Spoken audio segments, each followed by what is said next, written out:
Cordial saludo, estimados estudiantes. Mi nombre es Edwin Rivas. Soy el profesor que los acompaña siempre a ustedes en estos cursos como director y también en algunos como tutor. Estamos en el periodo 1601 y quisiera acompañarlos a ustedes, orientarlos un poco mejor en algunos temas específicos de este curso que no hemos podido todavía interpretar de parte de los estudiantes. Entonces, cuando pasamos leyéndolos a ustedes, pues encontramos varios vacíos muchos vacíos que nos dan como pie a pensar de que ustedes no están leyendo bien los contenidos, no están apropiándose de los contenidos ni de los temas específicos del curso. ¿Qué buscamos con esta orientación? Analizar e interpretar el término y los propósitos del curso, identificar los contextos en los que el desarrollo de la tarea sugiere que se propongan y fomentar la apropiación y la investigación de los estudiantes en las situaciones propias de su comunidad. Entonces, primero que todo, pues lo que más nos interesa es interpretar los términos y propósitos del curso. Luego, que ustedes hayan identificado los contextos en el que el desarrollo de la tarea de la fase 3 sugiere se propongan. Y finalmente, pues fomentar la apropiación y la investigación de los estudiantes en las situaciones propias de su comunidad, porque si no, no pasa nada. Si ustedes no se apropian investigando en sus propias comunidades, pues es muy difícil que podamos sacar a flote y que ocurra algo positivo en el desarrollo de este curso y que les quede algo significativo para su experiencia. El propósito del curso es dinamizar, pues, digamos que desarrollar las dinámicas que se dan entre la diversidad de culturas y su relación con los entornos políticos, sociales y educativos. Es reconocer los discursos reduccionistas y simplificadores que se tejen alrededor de las poblaciones minorizadas. Entonces, lo que ustedes aquí van a hacer es reconocer los discursos reduccionistas. Reduccionista es decir, eso que reduce el saber, el hacer y el pensar de otra persona o de una comunidad determinada o de una cultura determinada y que la simplifica. Entonces, que se dan en las poblaciones minorizadas, porque las desconocen, las obvian y las excluyen y además las estigmatizan. Entonces, eso es lo que tiene que hacer. Pero para que esto pase, se debe hacer una lectura más crítica tanto del contexto local en el cual están inmersos ustedes como estudiantes. Entonces, ¿cómo hago yo para poder identificar que hay unos procesos de reduccionismos y de simplificación en las poblaciones minorizadas de mi municipio? Pues haciendo una lectura crítica, investigando el contexto, entrando a dialogar con estas comunidades, a buscar en las redes, a ver qué ha pasado, qué movimientos se han dado, qué luchas, qué ha ocurrido. Entonces, eso es lo que pretende nosotros dar pie para poder acá dar cuenta del papel y la construcción de la sociedad que se relaciona de manera más horizontal y lograr reconocer lo valorativo de la diversidad cultural y así como las identidades en su justo valor. Entonces, cuando hacemos esto, podemos nosotros reconocer el papel que tienen estas comunidades, podemos reconocer lo valorativo que son y lo importante de la diversidad cultural. Debemos situarnos y leer las realidades. Debemos situarnos y leer las realidades culturales que como educadores y como licenciados nos compete. Nos debe mover el tema de la lectura de las realidades, de los contextos y de las posibilidades. También digamos que la intención es que el estudiante logre por medio de la investigación, ya sea educativo o social, poner de manifiesto las tensiones existentes. Es decir, que nos traiga a nosotros acá y nos proponga lo que ocurre, las tensiones que existen en esas comunidades, esas luchas y esas brechas que se generan en esas comunidades. Por eso los hemos puesto a ustedes a trabajar fuertemente en el tema del reconocimiento y la lectura del territorio y de las situaciones que se dan. El término del curso en multiculturalidad es un hecho social que pone en evidencia la presencia de varias culturas y diferentes grupos étnicos en un mismo territorio. Hecho social que se ha visto empañado durante las últimas décadas de un crecimiento de las reivindicaciones identitarias en el escenario político, es decir, ausencia. Entonces, la multiculturalidad, ese es el hecho social donde muchas culturas se reúnen, o es decir, conviven en un determinado territorio. Entonces, eso es lo que nosotros también tenemos que identificar. Cómo en nuestro contexto están los guayú, están los nasa, están los negros, afrocolombianos y están los mestizos. Hay 4 tipos de sociedades o de etnias o de comunidades, y es ver cómo esa multiculturalidad está relacionada en ese contexto y empieza a hacer diálogos interdisciplinarios, empiezan ellos a construir. ¿Qué es lo que pasa? Empiezan a generar interculturalidad, que la interculturalidad se convierte en ese proyecto político para ellos, social, epistémico y ético, dirigido a la transformación cultural y sociohistórica, porque la interculturalidad requiere de la negociación para lograr nuevas prácticas, como lo ha propuesto hoy Omiba, que es la perspectiva, digamos, que nos lo propone él como el proceso de negociación, de construcción de nuevas estrategias, expresiones, iniciativas, sentidos y prácticas interculturales que desafían la homogeneidad y el control cultural, es decir, desafían a esa gente, a esos procesos de reduccionismo, desafían a esos procesos de colonización y de homogenización de la cultura dominante. Entonces, esto, la interculturalidad implica pensar las diferencias en la universalidad, lo que estimula la búsqueda y la coexistencia de diversidades culturales, singulares de personas y de grupos y sociedades. Entonces implica pensar la universalidad y pensar la diversidad.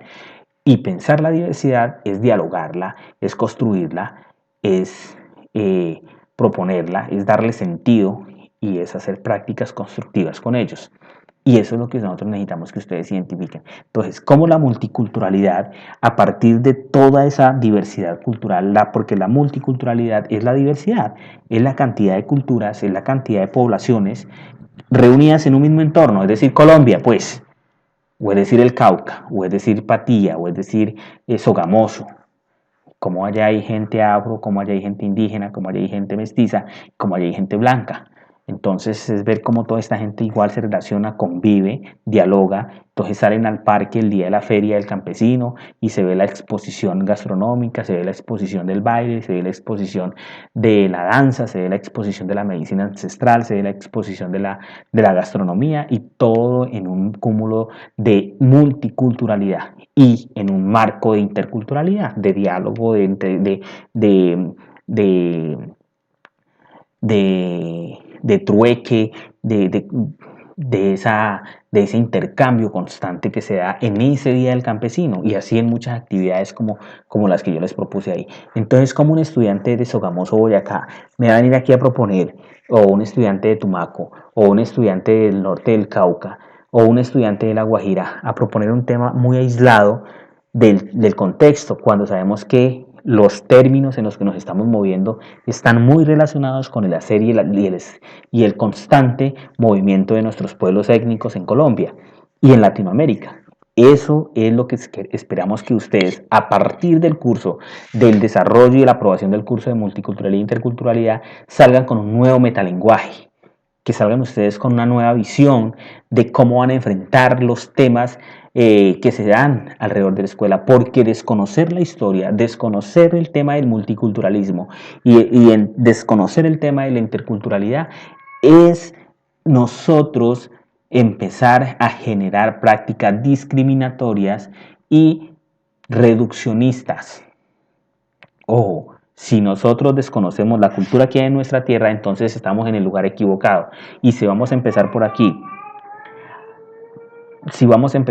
por desconocer nuestra identidad, por conocer los procesos culturales que se dan en nuestra región, entonces estamos en el lugar equivocado porque estamos haciendo procesos de descolonización. Bueno, ¿cómo contextualizo mi trabajo? Muy sencillo. Primero hay que planearnos escoger una comunidad. Primero tenemos que abordar una comunidad, por eso está aquí en el centro. Vamos a abordar una comunidad, identificamos la comunidad y el objeto de investigación. Un ejemplo, yo voy para el Consejo Comunitario del Placer, entonces allá voy a trabajar, que el Placer ya me conozco más o menos, que hay un consejo comunitario, que están trabajando en base a tres componentes o tres eh, ejes temáticos, por ejemplo. Entonces voy a hacer ahora sí ya sé que voy a preguntar. Como sé que voy a preguntar, me voy yo ahora sí a escoger una técnica y la técnica que voy a utilizar aquí es la entrevista, porque a través de esa es que yo puedo preguntar. Entonces, ¿qué voy a preguntar? Paso acá a la parte verde. Voy a preguntar procesos propios vividos. cómo han vivido ellos, qué procesos ellos digamos, están en procesos de recuperación, qué procesos de esos están ellos, digamos, que materializando o que preservan, que cuidan, que fomentan, que hacen parte de su vida y de su cotidianidad. Entonces, ahí yo estoy contextualizando mi trabajo, porque ya tengo una comunidad objeto de investigación. Ahora sí, diseño una entrevista, una técnica y me dirijo ahora sí a observar, a analizar, a preguntar, a investigar los procesos propios de esta comunidad que me he dispuesto a abordar. ¿Listo? De esta comunidad que me he dispuesto a abordar. Ejemplo, yo les decía, me voy para la comunidad del placer. Entonces mi objeto de estudio es la comunidad educativa o el Consejo Comunitario del Placer. Y mi propósito es dialogar con ellos, hacer investigación de sus procesos, reconocerlos, ahondarlos y traerlos al contexto académico, de acuerdo con las técnicas de recolección de información, con mi entrevista, que es la que yo me voy a llevar, y empezar a identificar qué. Saberes de negación, saberes de afirmación que se dan ahí. Entonces, cuando hablamos de un saber de negación, pues es cuando se niega una determinada práctica de la comunidad. Por ejemplo, de la siembra, de la medicina tradicional, de la autonomía, de las semillas. Y cuando hay un proceso de afirmación, pues es esto, pero digamos acá, puesto acá, en otro plano, en el plano de la recuperación, del fortalecimiento, de la identificación, de la puesta en acción. Entonces es como el rescate de sus lenguas, de sus costumbres, de sus formas de gobierno, de sus enfoques educativos, del tema de la educación propia, del tema de la cátedra, del tema de la cosmovisión, y en fin, estos ya serían unos saberes de afirmación. Eh, y los saberes de negación, pues es cuando se les niega a ellos, se les estigmatiza, se les minimiza, como decíamos anteriormente, se les homogeniza, ya quedan homogenizantes y digamos que se les obstruye. En la comunidad del placer, Consejo Comunitario del Proceso Educativo. Señores, comunidad del placer, ¿quién? El presidente, el líder, el taita o el mayor, la mayora, en fin, con él es con quien voy a dialogar.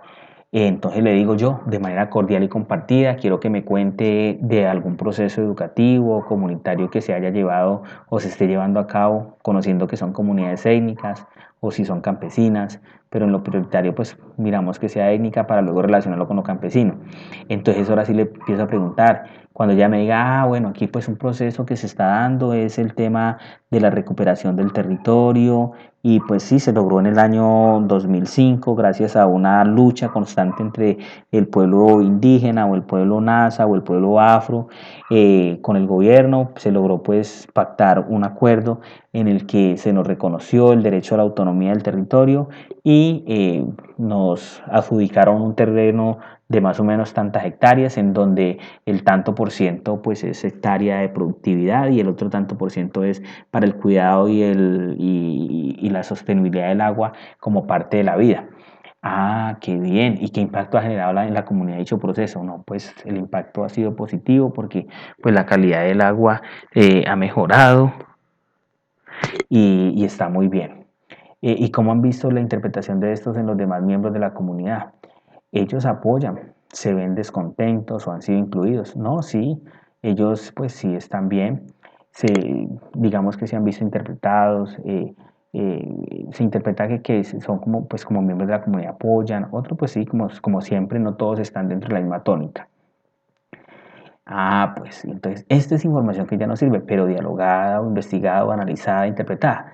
Quiero dejarles este pequeño video para que lo analicen con mucha intencionalidad, porque aquí podemos decirles que la información no solamente está en los territorios, también está en la web, porque la han cogido de allá y la han traído para acá. Poquitos minuticos le voy a dejar.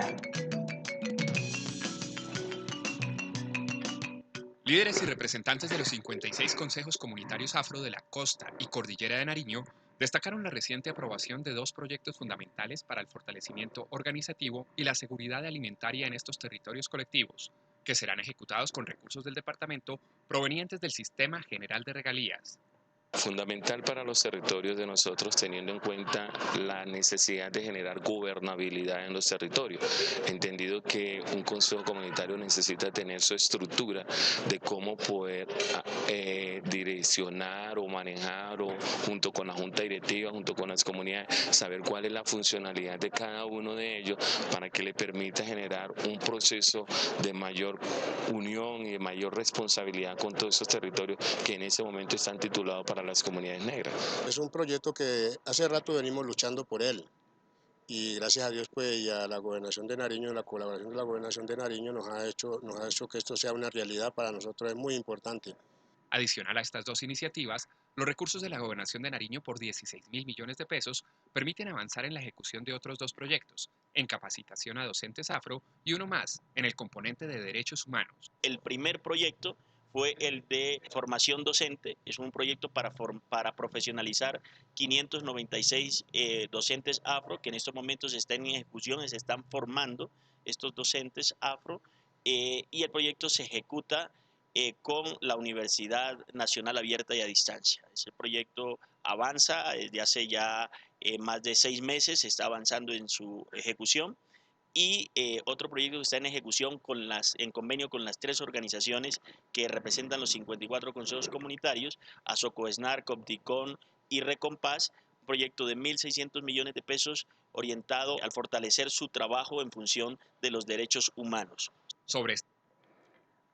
Miremos pues entonces cómo aquí hay material importantísimo para un estudiante de Tumaco que no puede salir de su casa, pero que podría divinamente dar cuenta de lo que ocurre acá. Mire el importante material que hay aquí. Es una experiencia de reconocer, de que existe, de que está en esta comunidad nariñense un proyecto plasmado que es el tema de la formación de 596 docentes con la UNAD y el proceso de generar gobernabilidad en la comunidad afrocolombiana de esa población. Y asimismo hay unas muy buenas en ese municipio tan bonito de Sogamoso, Boyacá. Asimismo otra cantidad muy maravillosa en La Guajira, en el Valle, en otros departamentos en los que ustedes como estudiantes están moviendo, pero que no han logrado reconocerlos y darse la tarea de buscar, de identificar qué está ocurriendo en esas comunidades. Entonces, estimados estudiantes, los invito a que tengamos una conciencia de la investigación, de la articulación de nuestro conocimiento con la realidad de lo que ocurre, para que no plasmemos proyectos en el aire, porque de eso permite que ustedes sean unos excelentes educadores y que puedan tener claros los acontecimientos en el tema de la interculturalidad y de la multiculturalidad de nuestra nación. Les agradezco mucho por su atención y espero que este material les haya sido de mucha utilidad. Y como les digo, contextualicemos, aterricemos nuestros procesos, porque no podemos seguir pensando desde otro lado, porque eso sería un proceso de colonización que duele mucho decirlo, pero no podemos ser docentes colonizadores. No podemos ser docentes colonizadores. Tenemos que descolonizar la palabra, tenemos que descolonizar el sentido, tenemos que descolonizar todos estos paradigmas que existen en nosotros y tenemos que ponernos en la práctica del hacer, del investigar.